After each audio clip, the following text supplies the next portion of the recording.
So thank you to all who have come to our webinar today. A huge thank you, as Sammy just mentioned, to our panelists and the audience who is joining us right now. And with me, I have Sammy and Yasmina. They're both postdoctoral associates and Professors Kerki, Professor Mannering, and Dr. Groholski, and they will introduce themselves in a second. We had huge interest in the webinar, over 240 people who have registered, and we will be sending the link to the participants who couldn't make it, and they can watch it on our YouTube channel. It's a PDA MIT YouTube channel, and the seminar is being recorded. And here are some housekeeping rules. We first will be asking panelist questions, and after that we'll open the discussion to the Q&A part from the audience, and you can start asking questions right now, and Yasmina will be monitoring the questions. So for attendees catching us live, welcome. I see the number keeps going up, so thank you for coming. You can ask questions at any time, and all of you, so we avoid repeating questions, you can upvote the best questions, so they'll be prioritized. And for the panelists, we try to get through as many questions as possible because publishing is such a mystery for everyone. So we hope you can shed some light. So we hope we can address as many answers as possible. And today it's my pleasure on behalf of MIT PDA to introduce our very important and very established editors and senior editors-in-chief. And I would like them to introduce themselves right now, to tell their affiliation, their journal, and maybe their discipline. Maybe we can start with Professor Kerki. Well, thanks so much for the invitation. It's a pleasure to be here. But my name, you said, Elisabetta Kerki, and I'm Professor of Transport at Newcastle University in the UK.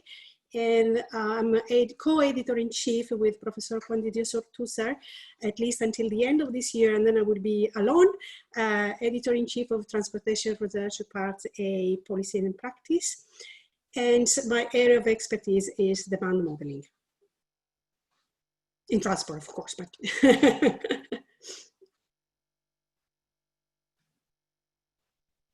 Okay, I guess I'm next. Okay. I'm Fred Mannering, professor at the University of South Florida, and previously as a professor at Penn State, University of Washington, and Purdue University. My journal is Analytic Methods in Accident Research. It's a journal I founded in 2013 with its first articles published in 2014. And before that, 9 years, I was editor-in-chief of Transportation Research Part B, which is, both of these are Elsevier journals. So, you know, I don't know if the discussion's going to go in the Elsevier direction, but they've given me hundreds of thousands of dollars over the year, but we'll talk about that. So, and, you know, creating your own journal has, my current journal is a very small volume of papers. I mean, but we'll get into the details, but I'll be able to compare that with a more established journal like Transportation Research Part B, which I previously edited. Yeah, and I'm Brent Groholski. I'm a senior editor at Science Magazine, and I basically handle a lot of different physical science areas like material science and some earth science, and some other topic areas like in applied physics and stuff like that. So it's I'll have a little bit of a different perspective since I'm not sort of at the top of the journal. I'm not like a deputy editor or an editor-in-chief, but I hope I can give you some insight into the publication process. So thank you so much for the introduction. So I think we will start the questioning period right now. And so the first question is how to become an editor or associate editor? And also, what is the typical time commitment as an associate editor or editor-in-chief? And if we kindly keep your answer short and within 2 to 3 minutes, that would be great. Thank you. We can start with Professor Kerki. Okay, I think this is $1 million question, how to become an editor-in-chief. I don't think there is a way to become. I would say the only way is to do your job well, be recognized as a person who contribute, is established. Something that it probably is not a sufficient condition, but probably is necessary, is when you are asked to, along your life, to do review, do it and do it well. And then you build up your reputation. And then eventually, again, it's not sufficient, but eventually, you know, it has to be also the right moment and right place, etc. It can happen. The other question was? Time commitment.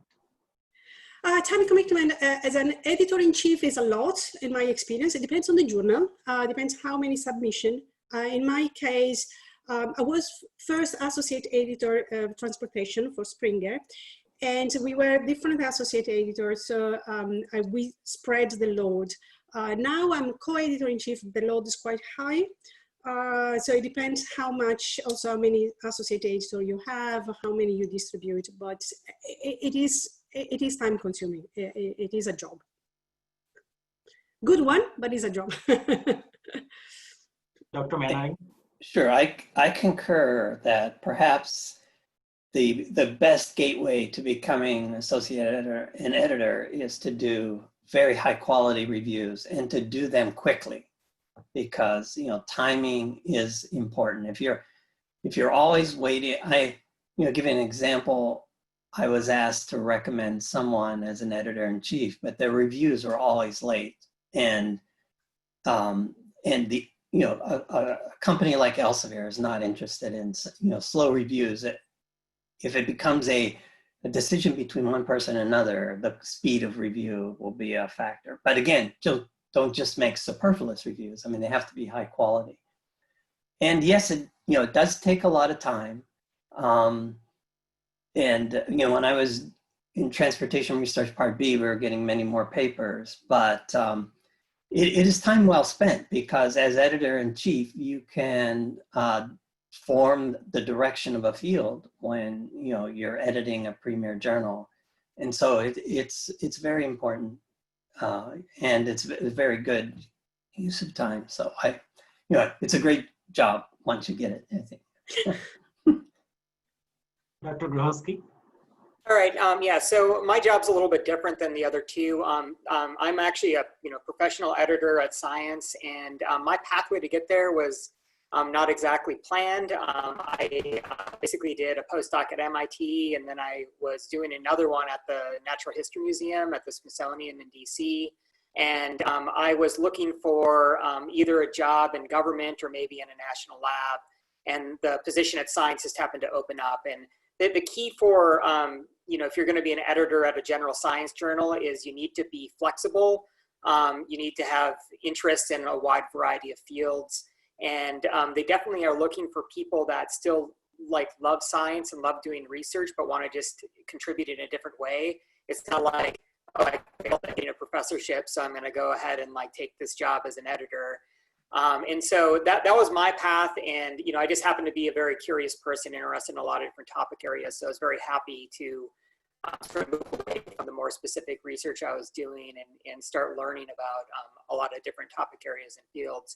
And what I think I'll say is also really important that hasn't been mentioned is that I think it's really important to try to learn and interact with your community, because in the end, I can't judge the quality or necessarily the fit of all the papers that we get. I rely on various people and various communities. And if you know those really well, that actually sort of gives you a leg up in terms of being, in charge of sending papers out for review. Knowing who to send them to is really important. A quick follow-up question. So we know, for example, in a faculty hiring process, there is a formal notice or there is a call for how to find a faculty.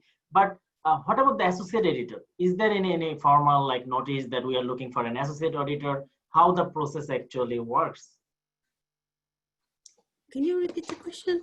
Yes. So in terms of associate editor, is there any formal notice that we are looking for associate editor for Transport Research Part A? How it works actually?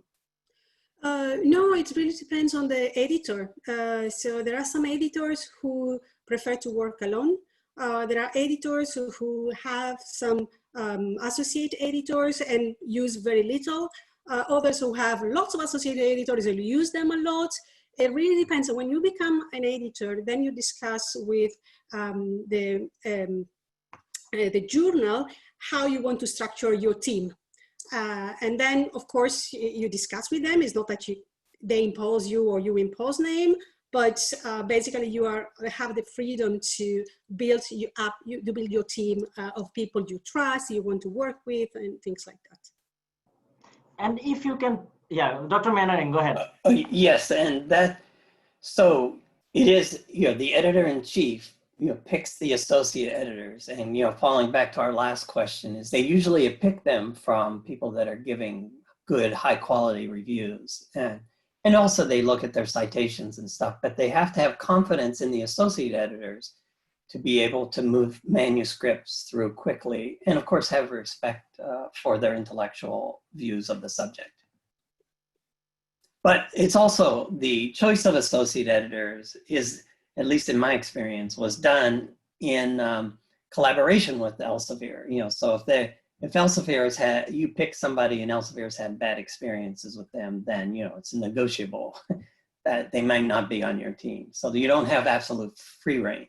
And then, maybe I'll jump ahead, when they pick the editor-in-chief, they generally pick from associate editors that, because then they have a track record, associate editors from that journal. So it's sort of a stepping stone. And even though the former editor-in-chief may have some input, the decision is the publisher's decision as to who becomes editor-in-chief.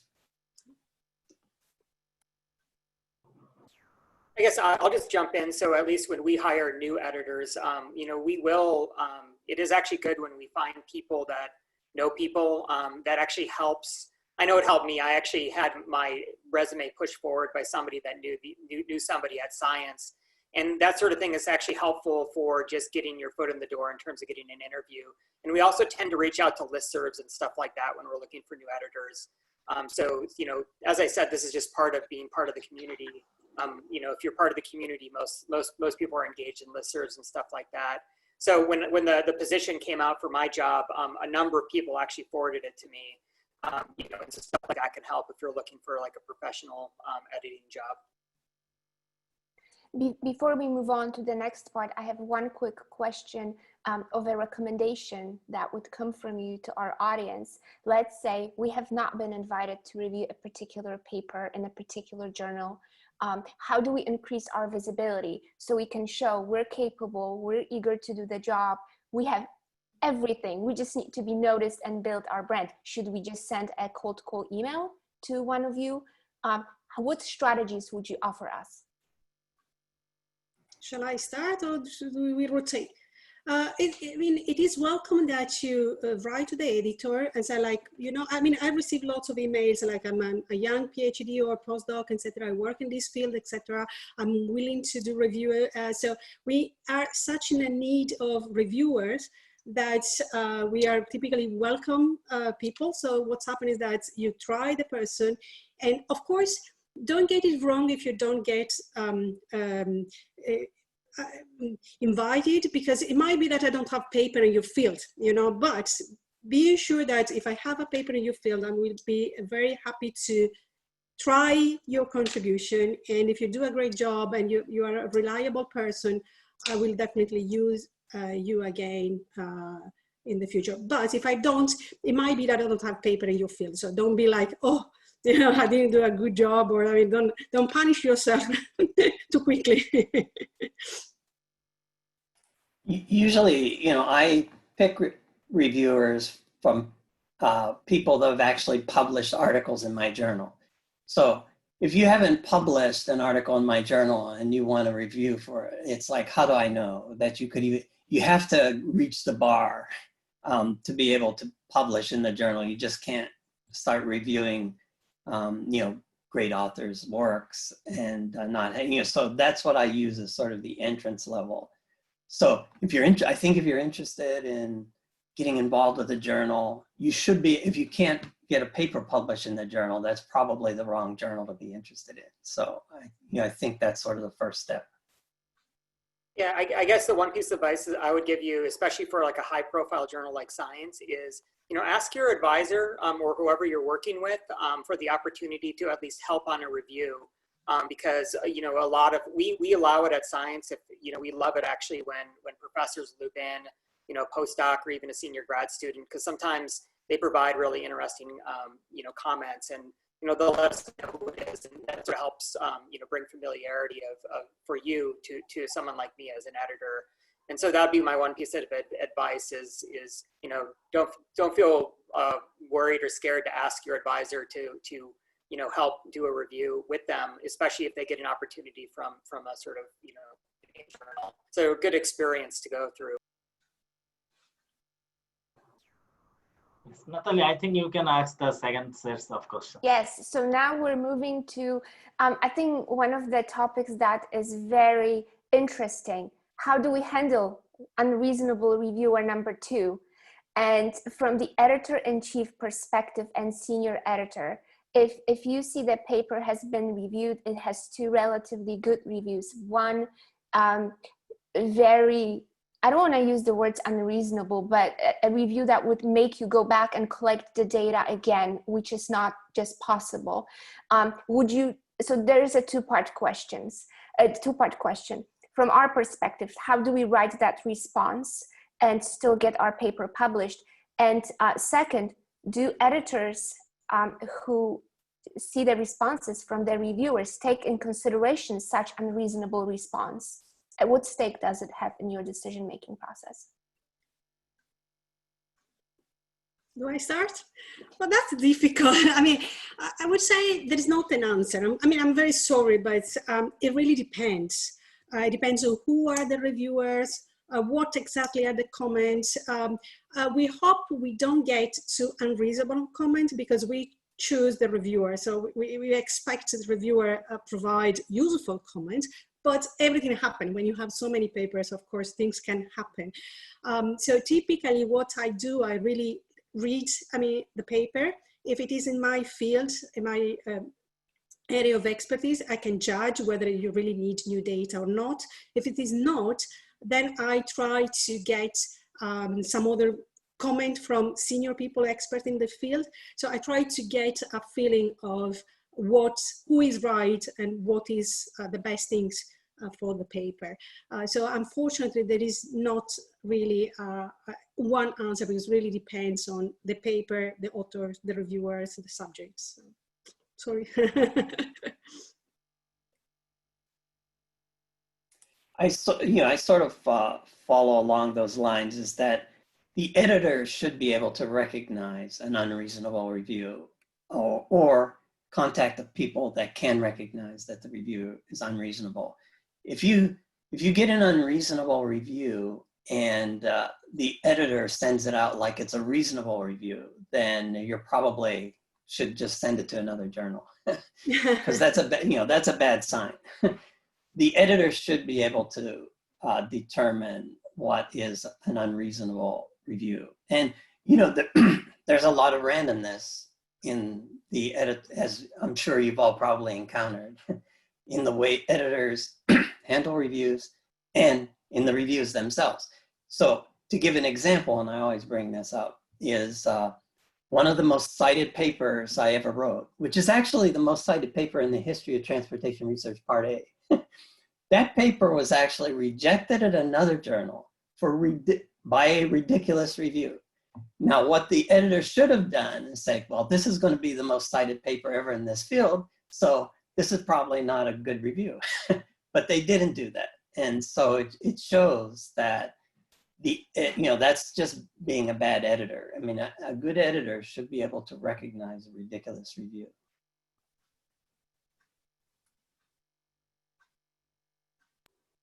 All right, yeah, so this is a question that happens. This is like my life, is unreasonable reviews. So at a journal like Science, we do actually make all our decisions, more or less as a group. There's no one editor that like fully has control from beginning to end. So we And we have a lot of experience. We get a lot of really high profile people with deep experience in these things. And so we do occasionally get reviews that seem off. And, you know, we do often make decisions to move forward with papers, even if the reviews seem off. We will send those back to the authors to respond to them. And so we try to do our best to, you know, not have that situation happen. You know, we have a process where the other reviewers get to see the blinded reviews at the end of our review process. And so, and then we give them time so they can comment. Sometimes we weed out those unreasonable reviews that way. But it does happen that occasionally, you know, we end up rejecting a paper based on what seems like a reasonable review, but maybe isn't so reasonable. And the thing you should do when you get something where you feel like it's incorrect, at least for us, our conditions, so we take appeals. You're very welcome, you know, to send us, you know, like explanation of why you think a review is wrong. And maybe that affected our decision. The thing you need to remember, so I think it's really important to put yourself in the place of the editor and try to read it from that perspective to decide whether it's reasonable or unreasonable. The second thing that you should recognize is that, at least with science's criteria, we only will allow the review is biased or factually incorrect in a way that would have actually overturned the decision. And so when you do write a letter appealing the decision, you do need to address point by point the things that were said that were incorrect and really make a case for yourself. And it takes a lot of work, and a lot of times it's not really worth that amount of time. And so, you know, this is a decision point that you have to make where, you know, you're going to spend that time to really write it for you know, for us at Science. And, you know, if you do, we sometimes will send it to arbitration, we'll send it to another person to look it over. You know, we take them very seriously, but it can take a little bit of time since the appealed decisions can fall to the bottom of our task list. But yeah, I mean, it's a challenging problem. Like, you know, in an ideal world, we'd get reviews that all just lined up with one another, and, you know, then maybe we wouldn't even need editors, right? But, you know, this is a big part of the job, is to sort of. And I'm glad, Dr. Groholski, that you brought it up, because that was my next question. So maybe Professor Kerke and Professor Mannering can answer how does it relate to academic journals when we accidentally don't get our paper accepted and we feel like we should really be accepted and it's just got missed somehow. Should we take action and we have chances of actually getting it accepted, or would you rather advise people to just submit it to another journal and not bother to appeal? No. For me, you're very welcome to appeal. It sounds like, you know, a serious word, but, you know, definitely to write to the editor and, you know, point it out if something has been misunderstood or anything like that. Again, as Brent was saying, you know, it's a pain. It's a long process. It's not an easy one. So if you do that, my suggestion would be try to be really careful that you're right, you have the right argument.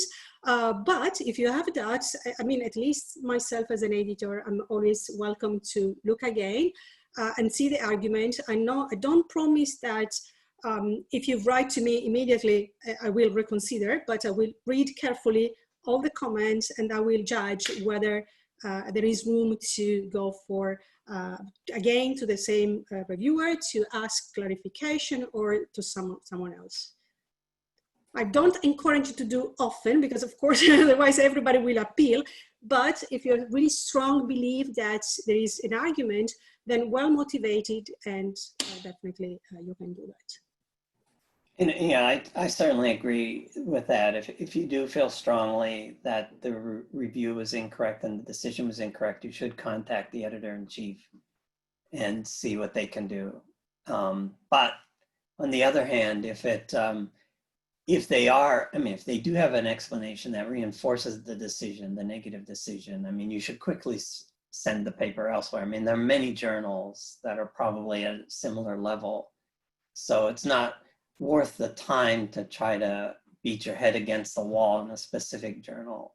But certainly, if it's an unreasonable review, it's worth contacting the editor-in-chief. Yeah, I mean, at the very least, it gives us some idea of maybe we shouldn't send another paper to that person. So some good will come out of it usually.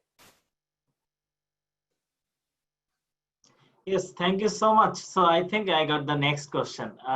So is there any monetary compensation for the tremendous amount of work an editor-in-chief does, or is it just purely volunteer? There is some monetary compensation, but it's not a job that you do for this money. You do for the prestigious of doing the job, etc.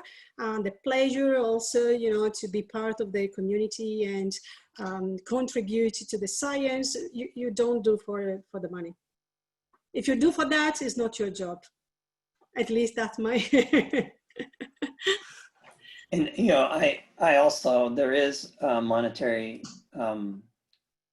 monetary support, obviously, and I should mention, I think Elsevier restructured their cost model in the Great Recession, because when I was first an Elsevier editor in the early 2000s, it was what would be considered an enormous, a significant monetary compensation. It has become less after the Great Recession, so I think there's been some cost restructuring. But back when I first became, I don't know what it would be in today's dollars, but it was significant. So okay. Nice to know. I can come back to. Yeah, I know it's I don't want to give the dollar amount, but when I look back, it was, wow, that was a lot of money. But I think back then you were because this was just before we just started to do stuff electronically. Back then, a lot of it was by paper, and you usually had to hire some staff to help process the papers. And so I think they were paying on an old model. And then once we got to a newer model, but I should mention, like for society journals, there generally isn't compensation. And they usually expect the department. So let's say you became an editor of the American Society of Civil Engineering Journal. I think they expect the department to give you some teaching relief, but there's not actually any compensation. So, I think the compensation will vary from journal to journal.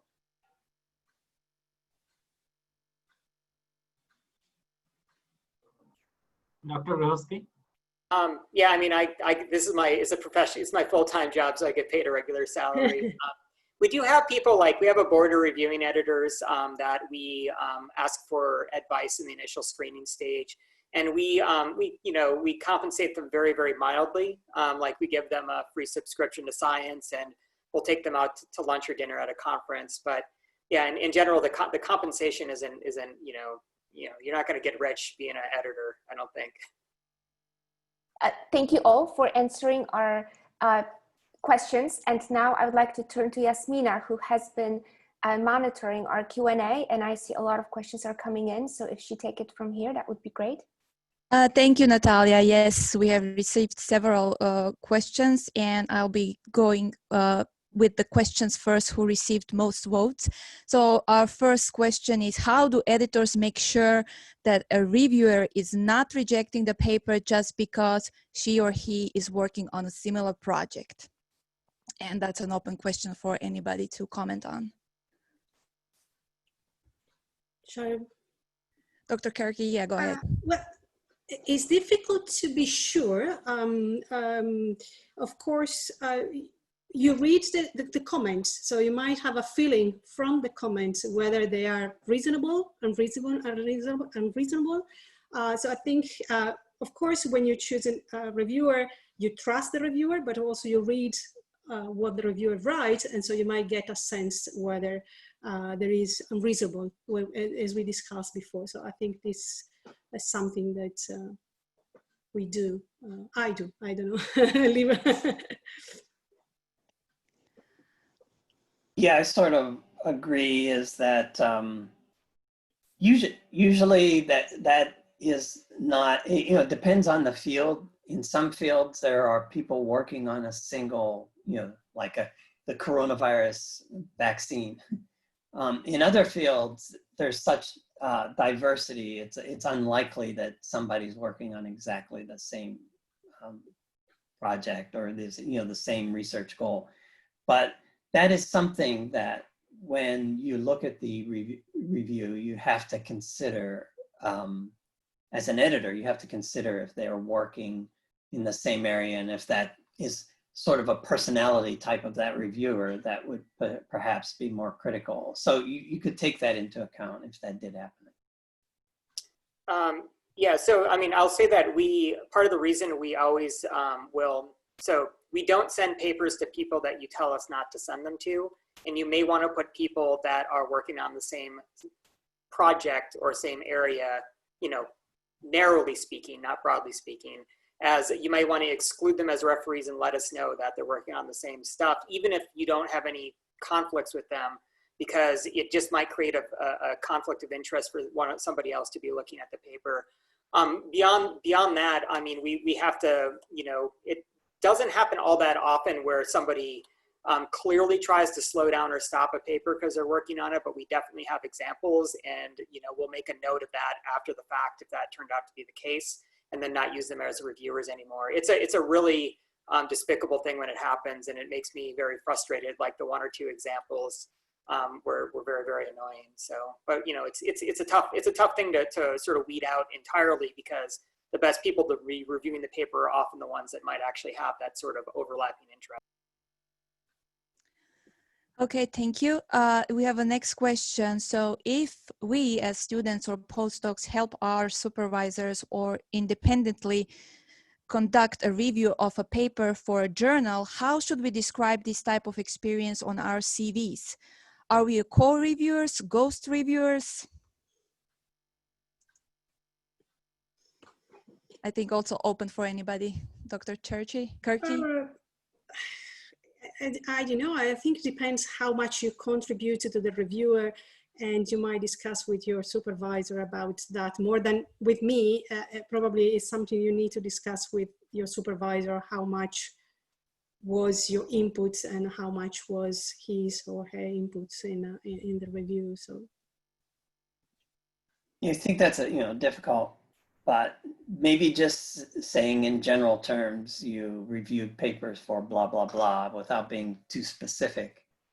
It's not like, a review is not like a paper in terms of its impact, but it's still important to demonstrate that you are reviewing papers as sort of a measure of your status in the field. Yeah, I'll just second that you could, if you had real significant involvement, just putting that you're a reviewer is fine if you want to add it to your CV. Very occasionally, people do ask us if we can verify that they've been a reviewer. There's like some people have come because of immigration stuff to sort of prove they're valuable members. And we do provide a letter if you specifically ask for it. And if you did happen to just help the professor, just contact us so I can look at the record and maybe follow up with your advisor in that sort of rare instance where it's super important. Thank you. Then we have another question. While publishing in some journals like Science and Nature, I have heard an internal team with the journal decides if this manuscript should be considered for a full review. Is this true? And do all journals have these kind of procedures? Maybe I'll go first on this one. So the answer is broadly yes. I mean, any paper we get, we send to members of our board or reviewing editors. So these are professors and academics that sort of give us a sort of top level assessment of if the paper's interesting and competitive for us at Science. But then in the end, it's a discussion between editors, like me and the other material science editors will discuss a paper after that and make a somewhat, a consensus sort of decision. And that's basically our procedure. So we do have multiple people look at it, in part because we are a general science journal, and so it really should be interesting and accessible to more than one of us. That's part of it. And I don't know in terms of how many journals have this kind of procedure, but I'm guessing that it probably extends beyond more than just the top flight one. So. regarding that question, sometimes we instantly got rejected. How do we avoid that? Well, the instant rejection is hard to avoid. I mean, like there's many reasons why we might decide to send the paper back quickly, and it usually has not that much to do with the actual like quality of the paper. It usually has to do with topical fit, or maybe we've been reviewing papers that are similar that have actually not done very well in review. We don't tend to give much information out when we sort of desk reject, in part because, you know, we get so many manuscripts, it's hard to take a lot of time on each individual one. But yeah, I don't, you know, it's a tough thing. At least it's fast though. Like I'll say that. Fast is helpful. Fast is good, I guess. Yeah, I should mention that in my, I desk reject like 80% of the papers. But it's because the journal is very specific, methodologically oriented. So if you don't have advanced statistical application, you're instant reject, and it doesn't matter how, you know, what subject you're working on or anything. So that it's easy to desk reject. And I think the average time of our review is 0.8 weeks, and that's it. The desk rejects are usually done within a day, sometimes within an hour, sometimes within 15 minutes, because, you know, I can just look quickly through the paper. And but if you look at, I'm not sure what the median and everything is, but once your paper does go out for full review, it could take you know, probably 2 months. But yeah, that and is sort of following up on Brent, is a lot of the desk rejects are just the paper is not appropriate for the journal. And so it's real easy to make those decisions. Then there's a grayer area, but probably of my 80%, those are like, you know, it's clearly the wrong journal. Well, I mean, transportation research part is much more general. So we have a desk rejection that is quite high, I thought, but after the 8% is like we are very angel. So, I mean, I think it's 55% in general.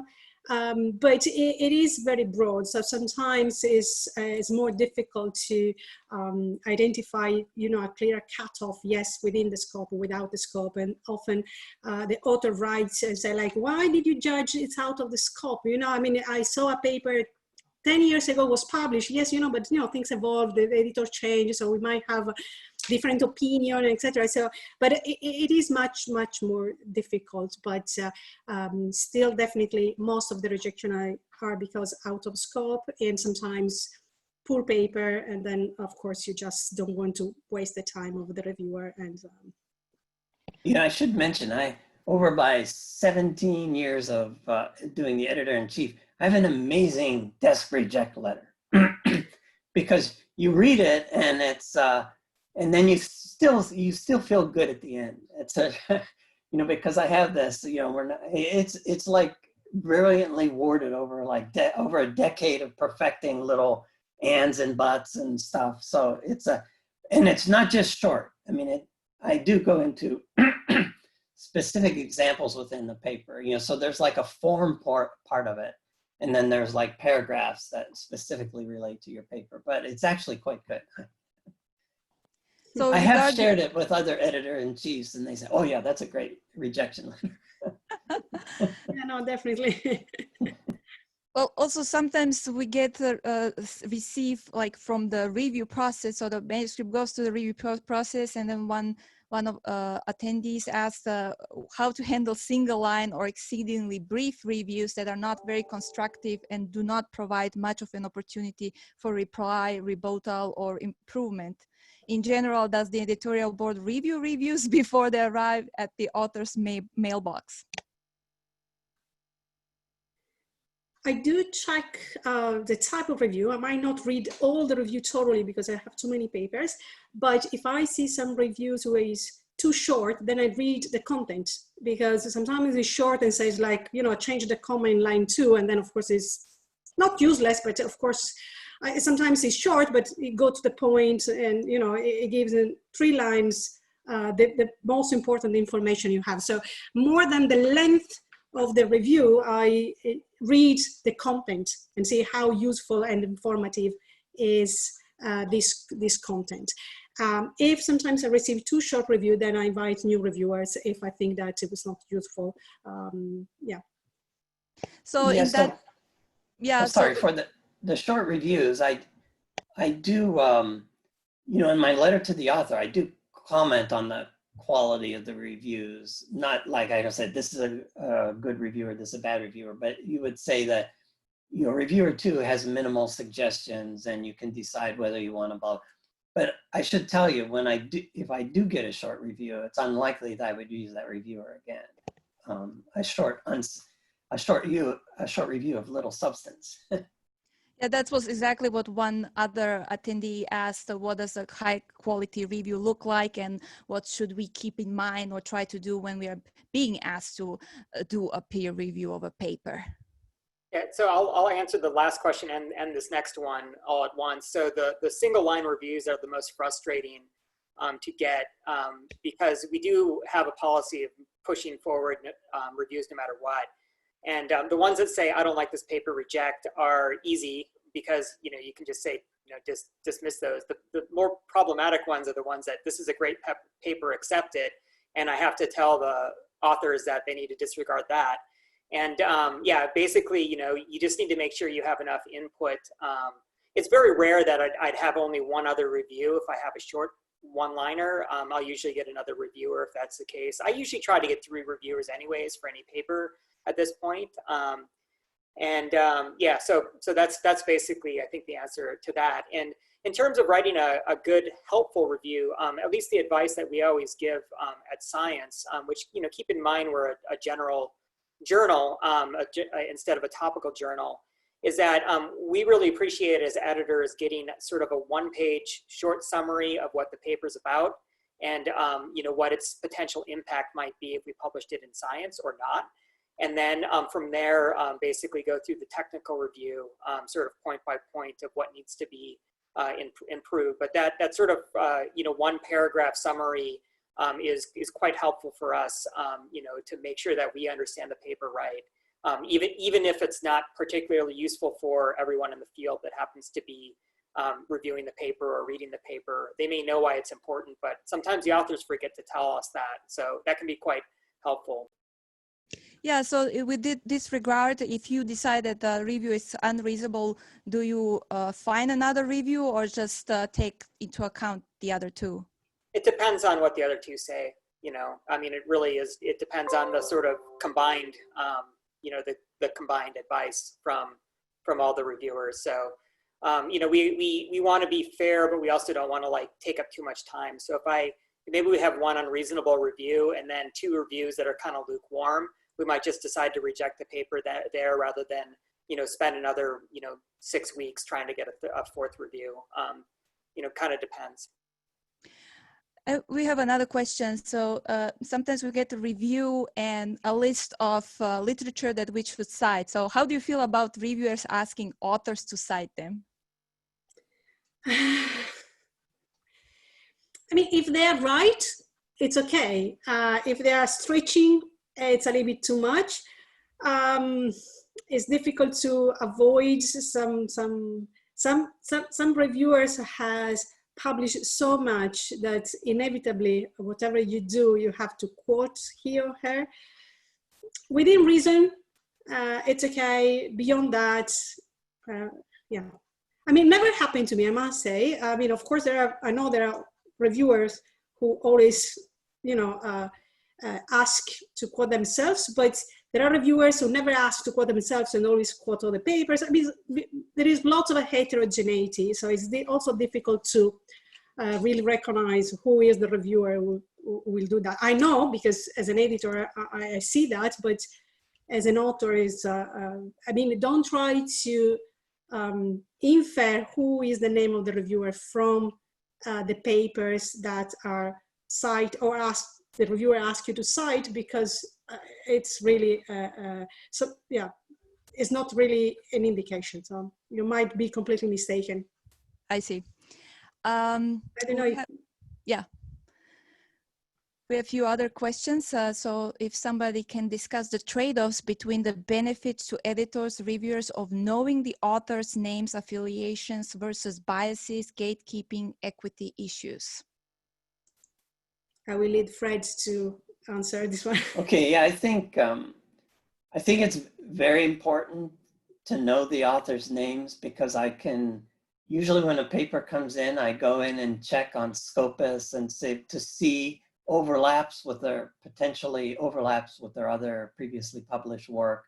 So there's a lot of information in the author's names. I really don't use that as sort of a gatekeeping thing, but I do use the information on the author's name, and I'm sure the reviewers do as well, is that you can check for overlaps in other papers. And so that personally, I think by doing a double blind process, you're missing a lot of information. And but if you don't do it, then there's the potential for bias. But my experience is the bias has really not been much of an issue in my experience. I mean, also to choose the reviewer, because if you don't know the name of the authors, you don't know whether the reviewer has worked with the author or not. So, I mean, it's useful because you check and you see papers with the same name, so you avoid to use, your co-author or people like that. So that's also another reason why it is useful. So the one counterpoint that I'll say with blinding is that I can see an argument for blinding the junior authors or the grad students. I do worry sometimes that, a lot of times the first author or the second author are grad students or postdocs. And I do worry sometimes that just people looking at the names form some sort of implicit bias. I agree that blinding the groups that they're coming from may be problematic, but, it might be helpful to do. I mean, I don't see much of a downside of if people want to, blinding some of the junior authors might actually be a way to sort of have some of the benefits of blinding without a lot of the detractors.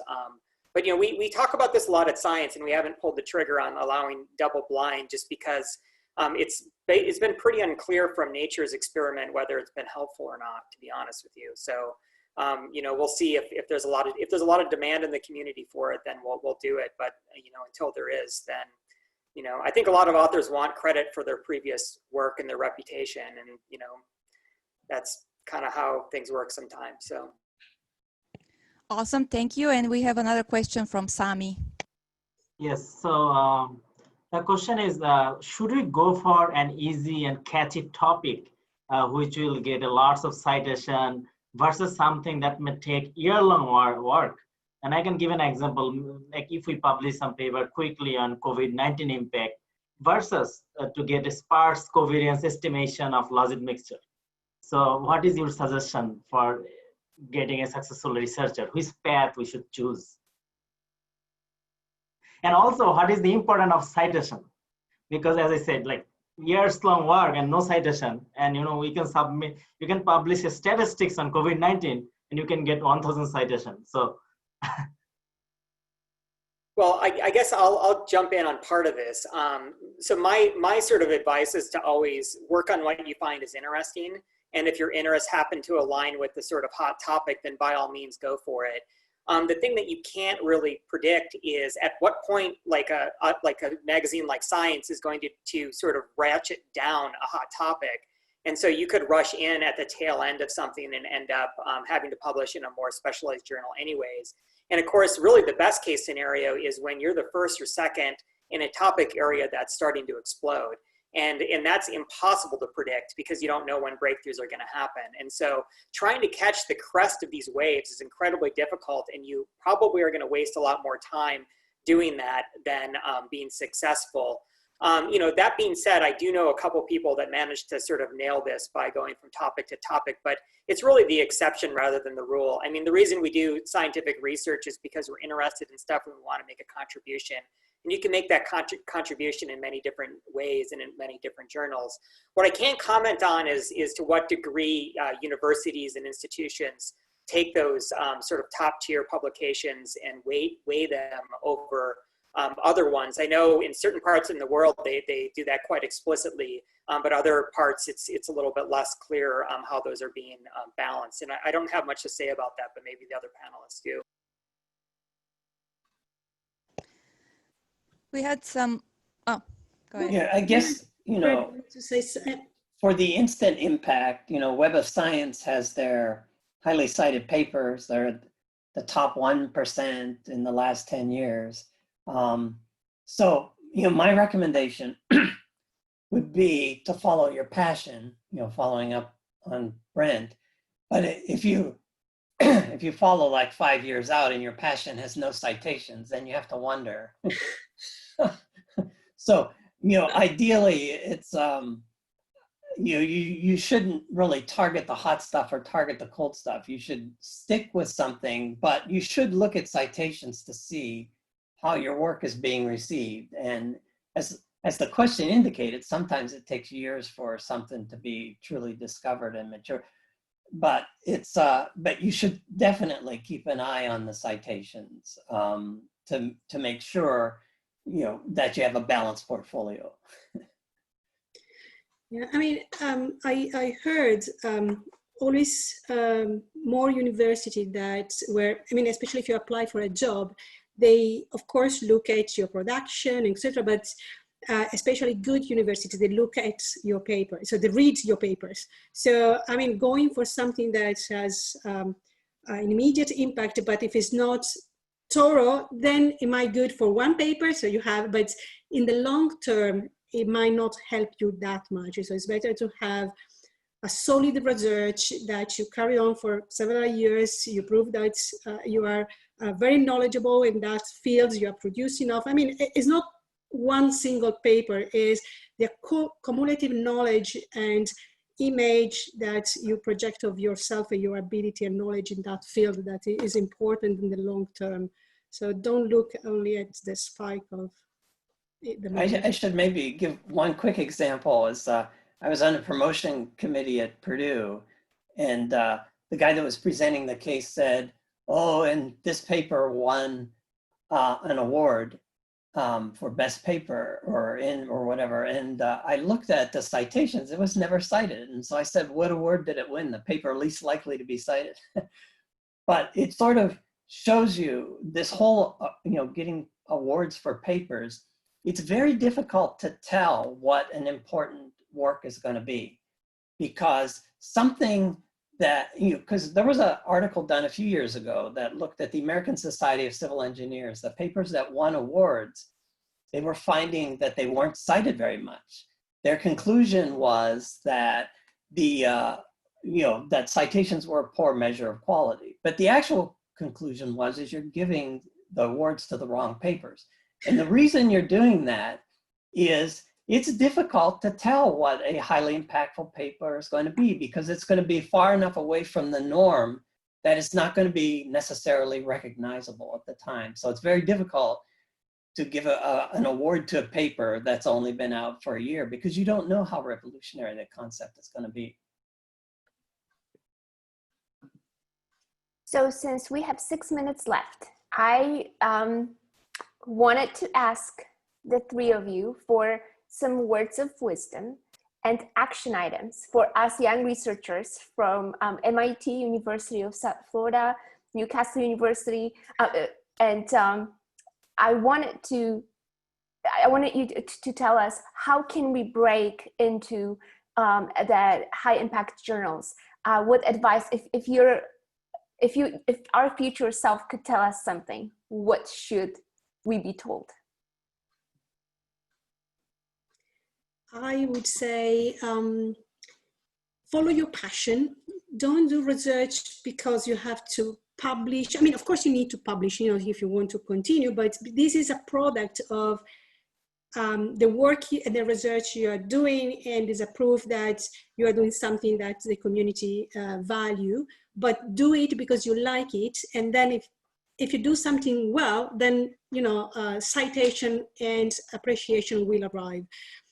Don't be driven by citation or so that's my piece of advice. And then you will be much more happier also if you do things because you like, rather than because you have to get some numbers. And then the chance that you do things right are high, and then you also get reward for that. And then be passionate. Sometimes life is an up and down, as I will, But if you do things right, they will go in the right position. We'll tell. And, you know, I sort of concur with that. I mean, you should follow your passion, but I know as a lot of younger researchers, I mean, you're going to be under a lot of pressure to publish in the top-notch journals and accumulate citations. So you should follow your passions. You know, one way that I've found it is, you know, sort of a good way is that your advisor should have gotten you into the sort of the club of the elite journals. So usually, you know, whoever your advisor is should be able to get you your sort of foot into the door of the journals, and then you know, you can go on from there. But it's a, you know, it's a difficult process, and there's a lot of randomness involved. So the other thing I should point out is you should never take a review personally, you know, because a lot of stuff happens, and you just have to. And you know, I've been in academia, you know, so many years, but you never get surprised at what stupid things can happen. You know, it's amazing. And in a way, that makes the field entertaining.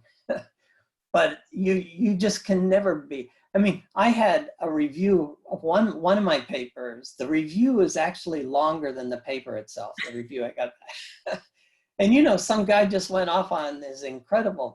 Geez, you know, so you will never be. But you have to have confidence in yourself, because you know, as you go through these reviews, you're going to get all sorts of weird rejections. You just have to keep your confidence up, and if your work is good, it will be recognized. Yeah, I guess my advice is a couple things. I'd say that people don't promote their work enough.